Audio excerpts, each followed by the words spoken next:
જિલ્લા police Suraksha Setu society અને genius chess ક્લબના સંયુક્ત ઉપક્રમે જામનગરમાં સૌપ્રથમ વખત ઓપન ગુજરાત ચેસ ટુર્નામેન્ટ યોજાઈ। વિવિધ જિલ્લાના 100 થી વધુ રમતવીરોએ ટુર્નામેન્ટમાં સહભાગી થયા। જામનગર જિલ્લા પોલીસ અધિક્ષક પ્રેમસુખ ડેલુના માર્ગદર્શન હેઠળ જિલ્લા પોલીસ સુરક્ષા સેતુ સોસાયટી અને જીનિયસ ચેસ ક્લબના સંયુક્ત ઉપક્રમે જામનગરના આંગણે સૌપ્રથમ વખત ઓપન ગુજરાત ચેસ ટુર્નામેન્ટનું આયોજન કરાયું હતું, જેમાં વિવિધ જિલ્લાના 100 થી વધુ રમતવીરોએ ભાગ લઈ પોતાનું કૌવત બતાવ્યું હતું। આ ઓપન ગુજરાત ચેસ ટુર્નામેન્ટમાં ભાવનગર, સુરેન્દ્રનગર, રાજકોટ સહિત જિલ્લામાંથી 100 થી વધુ રમતવીરોએ ભાગ લીધો હતો। કુલ 6 રાઉન્ડમાં રમાયેલી આ ટુર્નામેન્ટમાં કેશોદનો ક્રિશ તન્ના ચેમ્પિયન બન્યો હતો।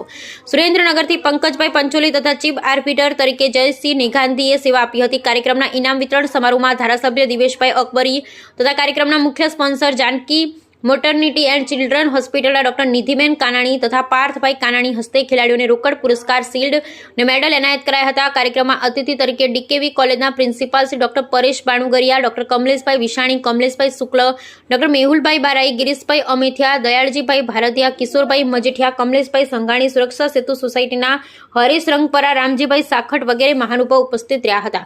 સમગ્ર આયોજનને સફળ બનાવવા જામનગર જિલ્લા પોલીસ સુરક્ષા સેતુ સોસાયટી તથા જીનિયસ ચેસ ક્લબના ફાઉન્ડર શ્રીમતી કૃષ્ણાબેન ઠક્કર તથા વિશાલભાઈ પોપટ દ્વારા જહેમત ઉઠાવાઈ હતી।